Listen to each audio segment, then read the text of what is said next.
सभी को नमस्कार। ये हम ESO 16 का पाठ करने जा रहे हैं। फर्स्ट है तो स्टार्टिंग यहाँ से है। सामाजिक रूपांतरण की अवधारणा। इसका मैं आपको एक्सप्लेनेशन कर दूँ पहले कि रूपांतरण का जो अर्थ होता है वो है परिवर्तन या बदलाव। सामाजिक रूपांतरण की अवधारणा, सामाजिक बदलाव। दूसरे विश्व युद्ध के पश्चात सामाजिक रूपांतरण, आप समझ के ना, ये परिवर्तन की बात हो रही है, सामाजिक बदलाव की बात हो रही है। तो सामाजिक रूपांतरण की अवधारणा का सामाजिक विज्ञानों में एक महत्वपूर्ण स्थान है। इस अवधारणा का शाब्दिक अर्थ परिवर्तनशील स्वरूप, प्रतीत तथा लक्षण अथवा मान्यताओं में बदलाव से है। कॉलमार्क्स द्वारा विशेष रूप से अपनी पुस्तक जर्मन आइडियोलॉजी में विशेष रूप से इस अवधारणा को प्रयुक्त किया गया है। इसका आशय सामाजिक परिवर्तन के उस पक्ष से है जो त्वरित परिवर्तन या क्रांति के बढ़ते हुए समाज में अंतर्विरोधों की वृद्धि को दर्शाता है। मार्क्स अनुभव करता है कि सामाजिक विकास की कुछ सोपानों पर उत्पादन की भौतिक शक्तियाँ और उत्पादन के प्रचलित नियमों के मध्य संघर्ष होता है। इन अंतर्विरोधों पर आधारित संघर्ष सामाजिक क्रांति का प्रत्यक्ष करता है। सामाजिक क्रांति किस अवस्था को मार्क्स ने तुरंत सामाजिक बदलाव की अवधि कहा है। सामाजिक रूपांतरण समाज के स्वरूप में परिवर्तन या नई विरचनाओं की उत्पत्ति को निर्दिष्ट करता है। अब हम पढ़ेंगे आधुनिकीकरण का प्रारूप। आधुनिकीकरण एक अवधारणा के रूप में पश्चिमी यूरोप तथा उत्तरी अमेरिका के औद्योगिक पूंजीवादी और लोकतांत्रिक समाज के विचारधाराओं और मूल्यों का प्रतिनिधित्व करता है। आधुनिकीकृत संरचना के विपरीत एशिया, अफ्रीका और दक्षिण अमेरिका की सामाजिक संरचना कृषि, परंपरागत, प्रथा आधारित तथा औद्योगिक और आर्थिक रूप से पिछड़ी हुई है। आपको इसमें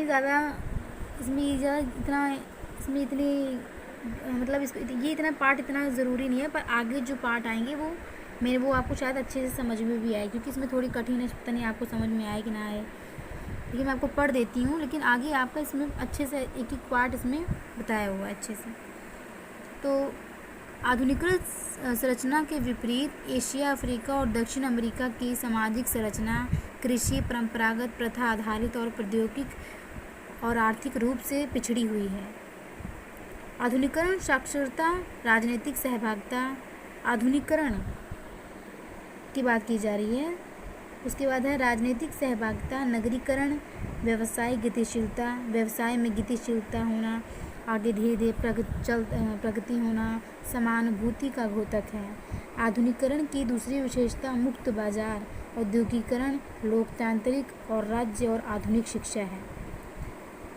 आधुनिकीकरण के 5 प्रमुख आयाम हैं। आधुनिकीकरण आप समझ लेना कि नई चीज़ों के विकास में है। तो प्रौद्योगिकी, आर्थिक, राजनीति, सामाजिक और मनोवैज्ञानिक है। अपने घटकों के साथ में निम्नलिखित प्रकार से प्रस्तुत किए जा सकते हैं। आपको आधुनिकीकरण जो है आपको इसमें मिल जाएगा। प्रौद्योगिक, आर्थिक, जिसमें आता है ऊर्जा के निर्जीव स्रोत, फिर होता है आर्थिक में बाजार, राजनीतिक में स्वतंत्रता और सामाजिक में गतिशीलता, और मनोवैज्ञानिक में सर्वदर्शी मन। आगे बढ़ते हैं। ये आप इसको पढ़ सकते हैं अगर आपके पास बुक्स होगी तो। इसमें इस सारी चीज़ों की अच्छे से बताया हुआ है, डेफिनेशन दी हुई है कि आर्थिक में पूंजी है, आधुनिक प्रौद्योगिकी में आधुनिक यंत्र है, क्योंकि जो चीज़ें प्रौद्योगिकी में लगती हैं आर्थिक विकास में, तो उन सबको बताया हुआ है इसमें। तो आगे बढ़ते हैं। आधुनिकीकरण के प्रारूप में परिवर्तन, देखो यहाँ मैंने लिखा भी हुआ है परिवर्तन। आधुनिकीकरण के प्रारूप में रूपांतरण को लगातार विकास से क्रमिक और सीधा माना जाता है। इस क्रमिक प्रक्रिया में परिवर्तन एक दीर्घ अवधि का परिणाम है, एक लंबी अवधि का परिणाम है। ये उल्लेखनीय है कि आधुनिकीकरण की प्रगति समाज में संरचनात्मक बदलाव को चित्रित करता है। मतलब बदलाव इस तरह ही नहीं आते, इसमें काफ़ी ज़्यादा समय भी लगता है और संघर्ष भी होता है। संघर्ष के बाद ही परिवर्तन आता है, किसी भी चीज़ पे आप कर सकें। उसके बाद है, जैसा कि बताया जा चुका है, विकास का आधुनिकीकरण प्रारूप का औद्योगिक समाज की प्रक्रिया का घनिष्ठ संबंध है। हम 20वीं शताब्दी के उत्तरार्ध में औद्योगिक समाज को पिछले कई दशकों से अद्भुत परिवर्तन से गुजरना पड़ा। यह है मार्क्सवादी क्रांतिकारी प्रारूप। मार्क्सवादियों का क्या विचार है सामाजिक रूपांतरण में, तो इसको करते हैं। जो समाजशास्त्री हैं उनके बारे में भी इसमें काफ़ी डेफिनेशन मिलेगी आपको। इन प्रारूप में परिवर्तन मनुष्य की मध्यस्थता द्वारा लाया जाता है। जैसा कि एग्लस ने निर्दिष्ट किया है कि मनुष्य वह एकमात्र प्राणी है जो अपनी आवश्यकताओं के अनुरूप बदलाव लाने में समर्थ है। एग्लस द्वारा ये निर्देश दिया गया था।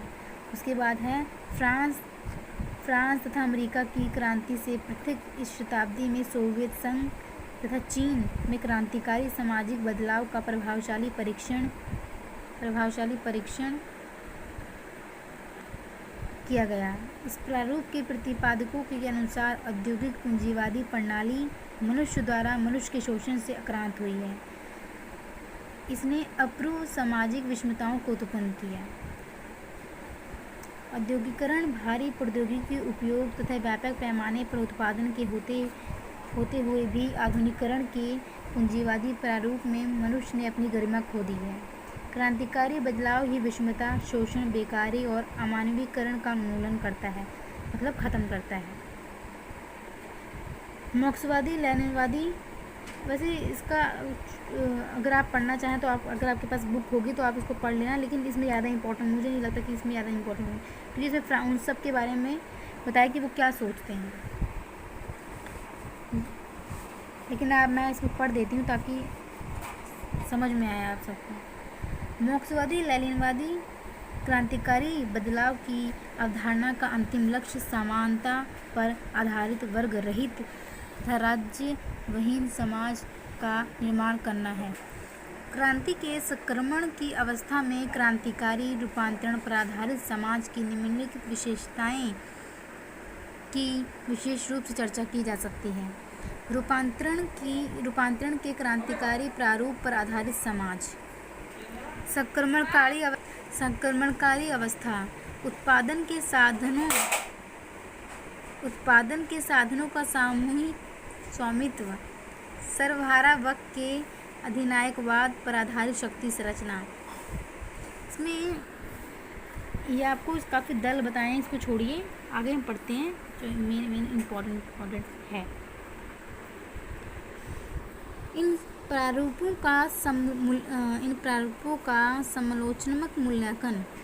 मानव समाज ने बदलाव के दोनों प्रारूपों आधुनिकीकरण तथा क्रांति के अनुभव किया। जैसा कि राजनी कठोरे ने उल्लेख किया है कि मानव ने इन दोनों प्रारूपों के मध्य चलने वाली तीव्र प्रतियोगिता को देखा है, जिससे शीत युद्ध, विध्वंसकारी अस्त्र शस्त्र, परमाणु अस्त्रों की धमकी, विश्व के दो शक्ति समूहों में विभाजन जैसे सोवियत संघ के विघटन से पूर्व और दूसरों पर प्रभुत्व स्थापन जैसी विश्वव्यापी समस्या का जन्म हुआ है।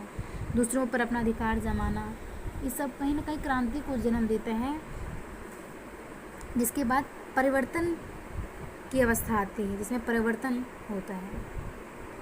19वीं शताब्दी में यूरोपीय चिंतन पूर्ण रूप से आशावादी था। प्रगति में इसका पूर्ण आस्था थी। प्रथम विश्व युद्ध के पश्चात जोसेफ जे स्पेंगल तथा पीए सोरोकिन द्वारा पश्चिम सभ्यता, इसके विकास, प्रतिमान और भौतिक उन्नति के विरोध में स्वर उठाए गए। इन लेखकों ने बल दिया कि पश्चिम सभ्यता, जो कि भौतिकवाद, औद्योगिकरण और आधुनिक प्रौद्योगिकी का प्रतिनिधित्व करती है, अवनति की ओर बढ़ रहा है। पॉल मानहाइम, इरिम फ्रॉम और APL बर्गर द्वारा अन्य ने आधुनिकीकरण के औद्योगिकरण पूंजीवादी प्रतिमान की अवधारणा का गहन विश्लेषण किया है। मतलब इन सब जितने भी अंग्रेज लोग हैं, इन्होंने काफ़ी इस पर सर्च किया इन्होंने, और वही चीज़ें इन्होंने जो इनको चीज़ें पता चली वो उन्होंने इस तरह हमारे सामने इन्होंने पेश कर दिया। इनकी अपनी अपनी धारणाएं, अपने अपने नज़रिए हैं, उनका दृष्टिकोण है, उनका नज़रिया है कि पश्चिम की औद्योगिकरण पूंजीवादी समाज निम्नलिखित दिशाओं की ओर बढ़ रहा है। उनका ये था कि पूंजीवादी समाज है वो किस दिशाओं में बढ़ रहा है। इन्होंने अपनी ही डेफिनेशन, क्या इनका थिंकिंग है, वही इन्होंने इसमें बताया हुआ है। इसमें है अवनीति, विघटन का विसंगठन, सांस्कृतिक मूलहीनता, परिवार और धर्म जैसी संस्थाओं का दुर्बल होना, व्यक्तियों की समंतता में हर्ष, एक जन समाज का उद्भव। ये सारी डेफिनेशन दी गई हैं इन सब की। उसके बाद है क्रांति के प्रतिफल के रूप में साम्यवादी क्रियाकलापों, इसके उत्पादन व्यवस्था, आर्थिक संगठन और शक्ति संरचना की कुछ श्रेय जिलास और गोप्सो ने आलोचना की। ये सारे अंग्रेजों की इसमें वर्णन कर रखा है कि उनकी क्या विशेषताएं, उन्होंने क्या किया, वही सारी है कि उन्होंने आलोचना की दूसरे की, और उसने कुछ खोजबीन किया। तो ये सब चीज़ें इसमें आपको मिलेंगी। मैं आपको ये सारी लाइन पढ़ के सुना देती हूँ, लेकिन इम्पोर्टेंट जो है वो अगले पेज से है, यहाँ से है।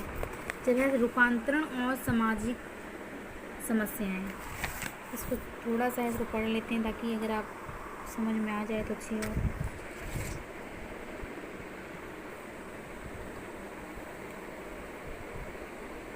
एक प्रणाली के रूप में इसने अधिनायकवाद, पुलिस, आतंक, देश निष्कासन, देश से निकालना जाना, मानवाधिकारों का हनन, उत्पादन में गिरावट, अर्थव्यवस्था का पतन तथा एक दलीय पदाधिकार पर आधारित नए वर्ग एवं राज्य अधिकारियों को उत्पन्न किया। रूपांतरण के दोनों प्रारूप हिंसा, संसाधनों का असमान वितरण, निर्धनता, बेकारी जैसे सामाजिक समस्याओं का समाधान ना पा सके। हमें ये ध्यान में रखना है कि जब समाज एक संरचना से दूसरी संरचना की ओर बढ़ना प्रारंभ करता है तो कुछ समस्याएं निश्चित रूप से उत्पन्न होती हैं। समाज जब एक निर्माण से दूसरे निर्माण की ओर अथवा बदलाव के एक सोपानों से दूसरे सोपानों की ओर बढ़ता है, एक अवधि से दूसरी अवधि में पहुंचता है, तो इन दोनों स्थितियों के मध्य की अवधि संक्रमण की स्थिति मानी जाती है। जिनकी बीच की स्थिति होती है, जब परिवर्तन की बीच की स्थिति होती है तो जो संक्रमण की स्थिति कहा गया है। किसी भी समाज में संक्रमण का काल सामाजिक और मनोवैज्ञानिक, सामंजस्य, सांस्कृतिक संयोजन और आर्थिक पुनर्निर्माण की समस्या उत्पन्न करता है। समाज चुनौतियों के प्रतिरूप पर आगे बढ़ता है। जो चुनौतियां उसे मिलती हैं वो उनको सामना करते हुए आगे बढ़ता है। समाज चुनौतियों के प्रतिरूप में आगे बढ़ता है। जब कभी समाज पर कोई चुनौती आती है तब वह इसका प्रत्युत्तर देने की चेष्टा करता है। जब उत्तर प्रभावी होता है तब सकारात्मक बदलाव तथा विकास होता है। जब सामाजिक समस्याएं व्यापक मात्रा में होती हैं और प्रत्युत्तर चुनौती सामना नहीं कर पाता तब समाज में अधोगामी अवस्था आती है। मतलब जब सामना नहीं कर पाते, उसका उत्तर नहीं दे पाते, तो समाज में एक ऐसी अवस्था आती है जब संघर्ष और विध्वंसकारी स्थिति पैदा हो जाती है। सरल शब्दों में कहा जाए तो सामाजिक समस्याएं सामाजिक बदलाव का परिणाम है। सामाजिक समस्याओं के समाधान के प्रयत्न सामाजिक बदलाव को प्रारंभ कर सकते हैं। तो हमने यहाँ तक पढ़ लिया, आगे बढ़ते हैं। बदलाव और सामाजिक समस्याएं। रूपांतरण की प्रक्रिया में समाज परंपरागत संरचना से आधुनिक समाज संरचना की ओर बढ़ता है, अग्रसर होता है, वही बढ़ता है। विद्वानों ने भी उल्लेख किया है कि सूचना और संचार प्रौद्योगिकी के तीव्र प्रसार, औद्योगिक विकास और भौतिक संचार नेटवर्क इत्यादि के फलस्वरूप मानव समाज ज़्यादा से ज़्यादा सार्वभौमिक हो रहे हैं। इसके मध्य संक्रमण की अवस्था होती है जिसमें अनेक समस्याएं पाई जाती हैं। परंपरागत और आधुनिक समाज, कृषि, ग्राम, लघु स्तरीय जो छोटे स्तर के होते हैं, अविकसित जो विकसित नहीं हैं, प्रौद्योगिकी, प्रथाएं, सरल सामाजिक संरचना। परंपरागत जो पुराने हैं, परंपरागत तो पुराने समय से चले आ रहे हैं। परंपरागत समाजों की प्रमुख विशेषताएं हैं। कहा जाता है कि परंपरागत समाजों में सामाजिक प्रथाएं और सरल सामाजिक संरचना परंपरागत समाजों की प्रमुख विशेषताएं हैं। कहा जाता है कि परंपरागत समाजों में सामाजिक संबंधों में और समस्याओं में तालमेल होता है।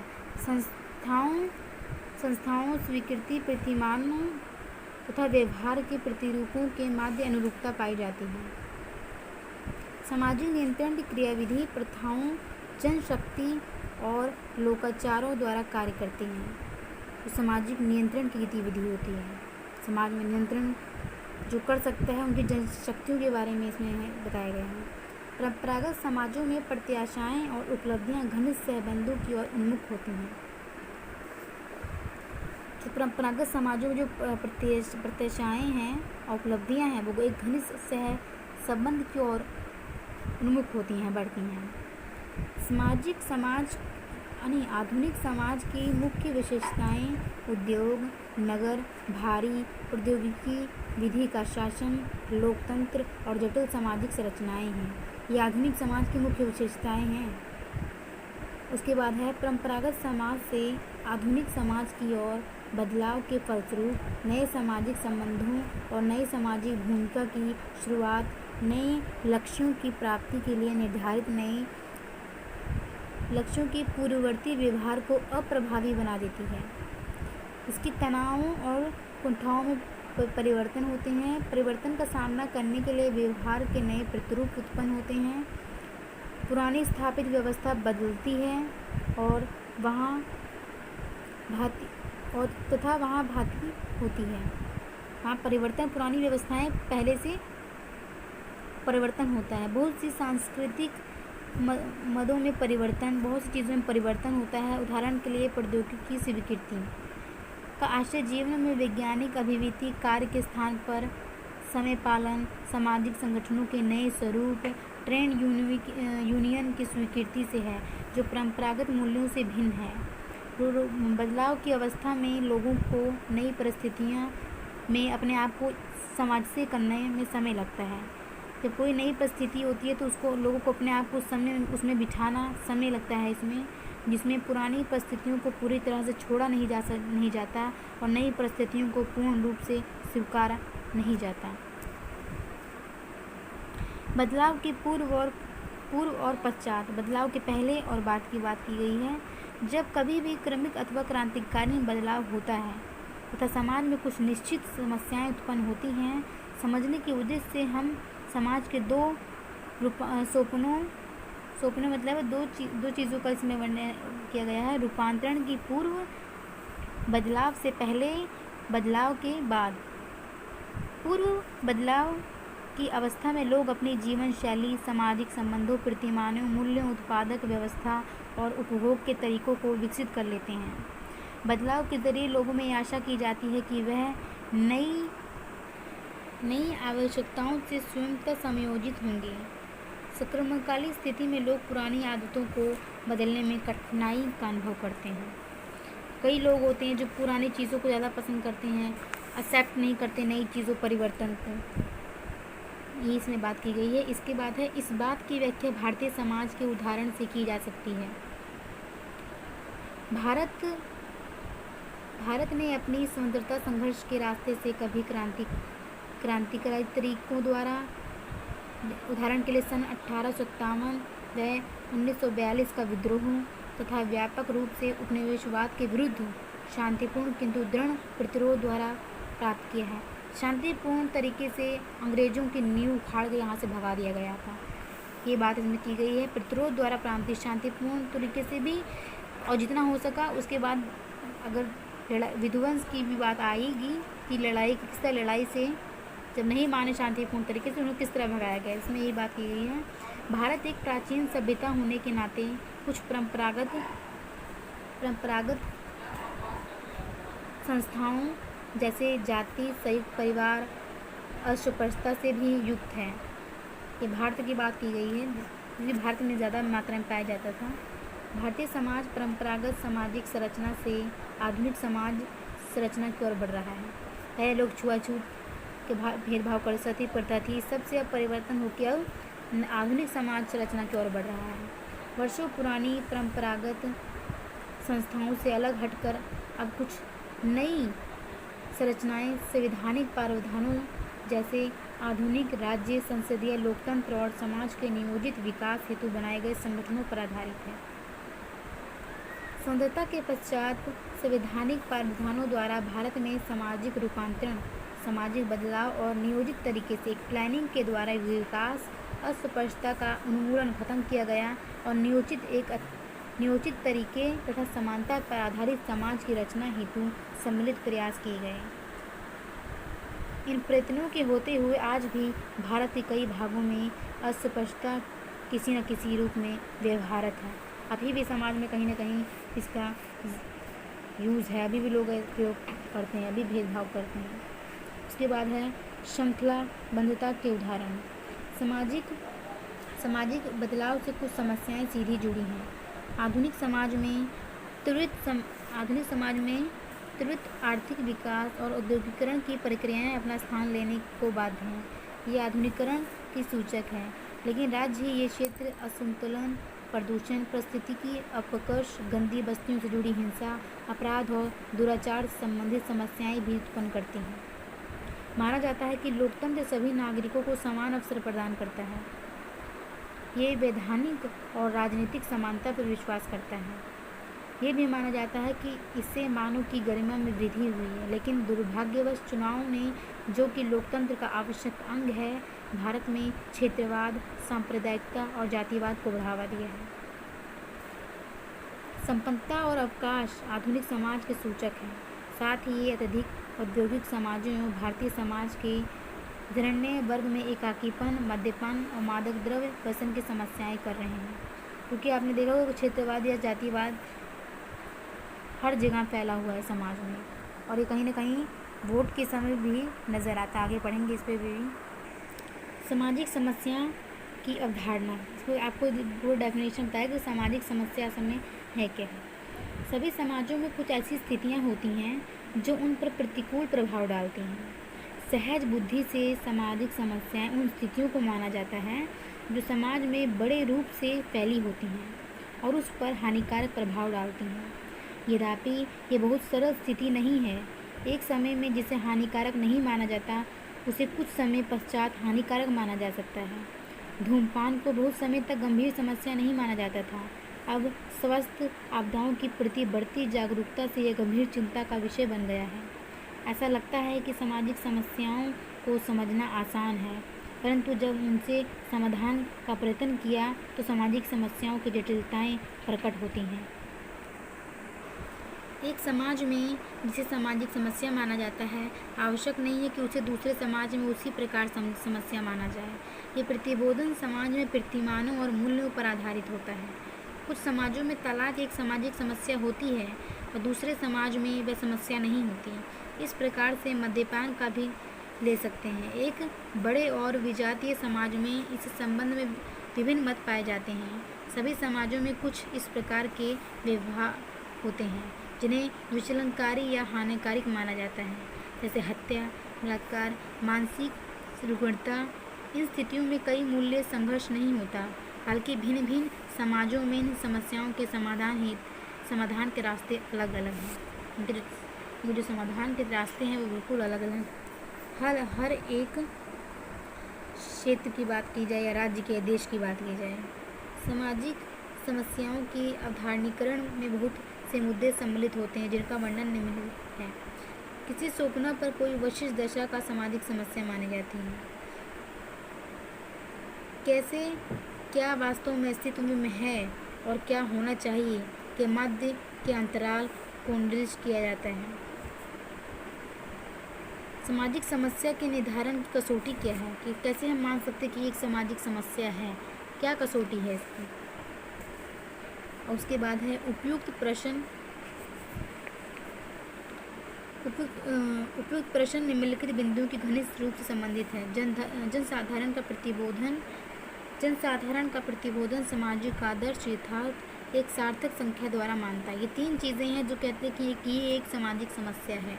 एक जनसाधारण लोगों का इकट्ठा होकर बोलना, जनसाधारण की स्वीकृति, सामाजिक आदर्श, समाज में जो चीज़ आदर्श है वो इसका अगर विरोध करता है, ये अगर बड़ी संख्या में लोग हैं और छोटी संख्या में तो उसको वो बात आ सकती है। और एक सार्थक संख्या द्वारा मानता, एक बड़ी संख्या द्वारा, एक ऐसी संख्या द्वारा जो ये कहती है कि हाँ ये एक सामाजिक समस्या है।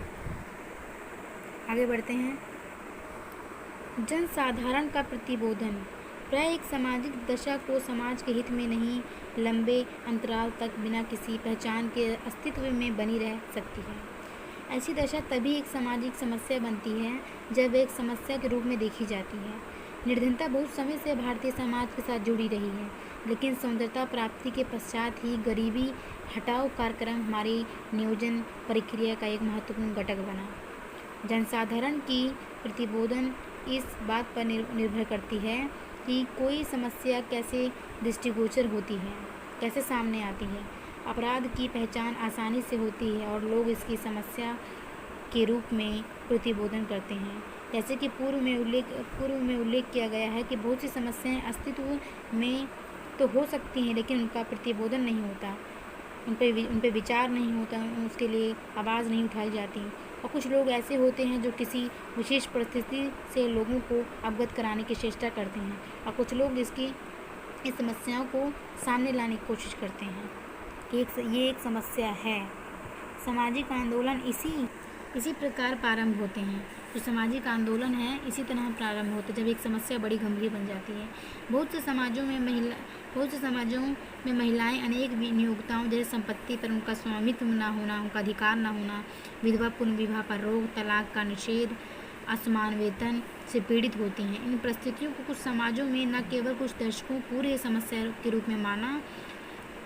महिलाओं की मुक्ति आंदोलन उनकी दशा के प्रति लोगों को जागरूक बनाने की चेष्टा कर रहा है। इस तरह कहा जा सकता है कि जनसाधारण में सार्थक संख्या में लोगों का होना आवश्यक है जो एक विशेष परिस्थिति को समस्या मूलक माने, कि वो माने कि ऐसे लोग जब तक इकट्ठे नहीं होंगे, लोगों में एकता होनी चाहिए गलत चीज़ों के प्रति बोलने का, और जब तक नहीं होगा स्थिति समस्यापूर्ण नहीं मान सकती। आगे बढ़ते हैं। सामाजिक आदर्श और यथार्थ। सामाजिक समस्याएं एक वास्तविक रूप से अस्तित्व में हैं कि तुलना में क्या होना चाहिए या क्या आदर्श के रूप में माना जाता है कि अंतराल को दर्शाती है। सामाजिक आदर्श उसकी मूल्य प्रणाली पर आधारित होती है। सामाजिक समस्या एक समाज के अवांछनीय दशाओं के रूप में परिभाषित की जा सकती है। अवांछनीय क्या है? ये मूल्य द्वारा परिभाषित होता है, क्या अच्छा है क्या बुरा है, इसका निर्धारण मूल्य करते हैं। पूर्व में ये इंगित किया गया कि विभिन्न समाजों में भिन्न भिन्न मूल्य होते हैं, अतः एक समाज में जो बुरा है या अवांछनीय है ये स्वीकार नहीं जा सकता माना जाता है, और दूसरे समाज में वैसा भी माना जा सकता है। सामाजिक मूल्य का गत्यात्मक है, ये परिवर्तित होते रहते हैं। कुछ वर्षों पूर्व जिसे एक समस्या माना जाता रहा, अब संभव है कि वे अवांछनीय न माना जाए। कुछ वर्षों पूर्व लड़कों और लड़कियों का विद्यालय और महाविद्यालय में साथ साथ पढ़ना अधिकांश लोगों द्वारा माना नहीं जाता, स्वीकार नहीं किया जाता था। अब इसका बहुत कम विरोध होता है। कुछ समय पूर्व लोग प्रदूषण, कल कारखानों के धुएं का कूड़ा करकट नदियों में डालना, वनों को काटना आदि से लोग बहुत चिंतित नहीं होते थे। यद्यपि अब पर्यावरण संरक्षण के लिए जागरूकता तथा प्रबल इच्छा है। असंतुलित परिस्थितियों के यथार्थ और असंतुलित तथा लाभप्रद पर्यावरण के आदर्श में अंतराल दिखाई पड़ रहा है। मतलब एक सामाजिक आदर्श की बात की गई है जिसमें ये माना गया है कि गलत चीज़ों के प्रति एक सार्थक संख्या होनी चाहिए और परिवर्तन किस तरह धीरे धीरे आगे बढ़ता है, उन स्थितियों को किस प्रकार हटाया, इसका विरोध किया जाता है और इस प्रकार इनमें लोगों की एक निश्चित संख्या की सहभागिता होती है। अब यहाँ से ये वाला हम पढ़ लेते हैं, यहाँ से हम नेक्स्ट वीडियो में पढ़ेंगे। सार्थक संख्या द्वारा मान्यता। कोई सामाजिक दशा तक सामाजिक समस्या नहीं बनती जब तक कि वह पर्याप्त लोगों द्वारा समस्या के रूप में मान्य ना हो जाए। मत निर्माताओं लोगों के सोच विचार को प्रभावित कर सकते हैं। पहले प्रदूषण और वनों की कटाई के विषय में कुछ किया जा सकता है, इस पर बहुत थोड़े से लोगों के मन में विचार था। इन समस्याओं द्वारा समाज पर पड़ने वाले दुष्प्रभावों को कम करने के लिए प्रयास किए जा रहे हैं। यदि लोगों के छोटे समूह द्वारा किसी विशेष परिस्थिति को हानिकारक माना जाता है तो उन्हें लोगों को शिक्षित करने की आवश्यकता है, जिससे जन जागरूकता हो। तो आप सबने ये पढ़ लिया, सार्थक संख्या द्वारा मान्यता होनी चाहिए। इसी वीडियो में हम आगे पढ़ेंगे, परिभाषाएं पढ़ेंगे। तो नेक्स्ट वीडियोस देखते हैं। Thank you.